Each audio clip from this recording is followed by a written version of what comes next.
Ito na ang pinakahihintay ng lahat, ang NBA draft. Maraming mga manlalaro na naman ang makapasok at maglaro para sa malaking liga, sila na kaya ang mga bagong yayanig para sa mundo ng basketball.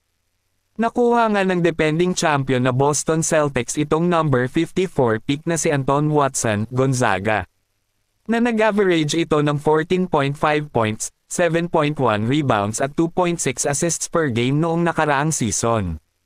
Pinangunahan ni Anton Watson ang Bulldogs Club sa steals kada laro na merong 1.5 steals per game.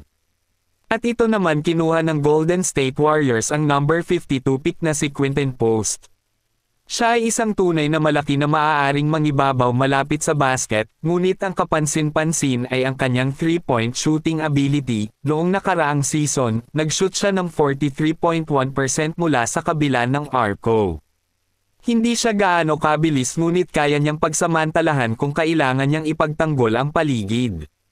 At ito ang pinakaabangan ng lahat, ng si Bronny James ay na-draft na bilang number 55 pick na kinuha ng Los Angeles Lakers na ang koponan mismo ng kanyang ama na si LeBron James. Alam naman natin na matagal nang pinapangarap ni LBJ na makalaro ang kanyang anak sa iisang koponan at ngayon tila na mangyayari na. Ano kaya ang naghihintay na kapalaran para kay Bronny James kapag nagkataon na makasama ang ama sa Los Angeles Lakers?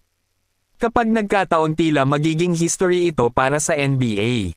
Na si Bronny James, at ang kanyang ama, ay ang unang pares ng ama at anak na manlalaro sa NBA ng magkasabay.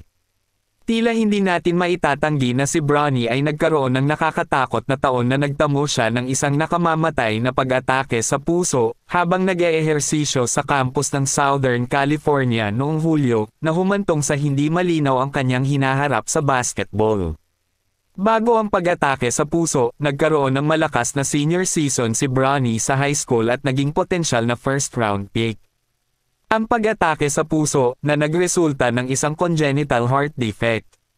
Siya ay inoperahan upang ayusin ang depekto nito na ma-clear upang maglaro para sa Trojans, at nag-average siya doon ng 4.8 points at 2.8 rebounds at 2.1 assists, at nag-shoot ng 36.6% mula sa field at 26.7% sa 3-pointers sa 25 games sa panahon ng kanyang freshman season noong 2023 hanggang 2024 season. Sa ngayon, inaabangan ng lahat kung ano ang mangyayari sa kapalaran ni Bronny James na maglaro para sa NBA.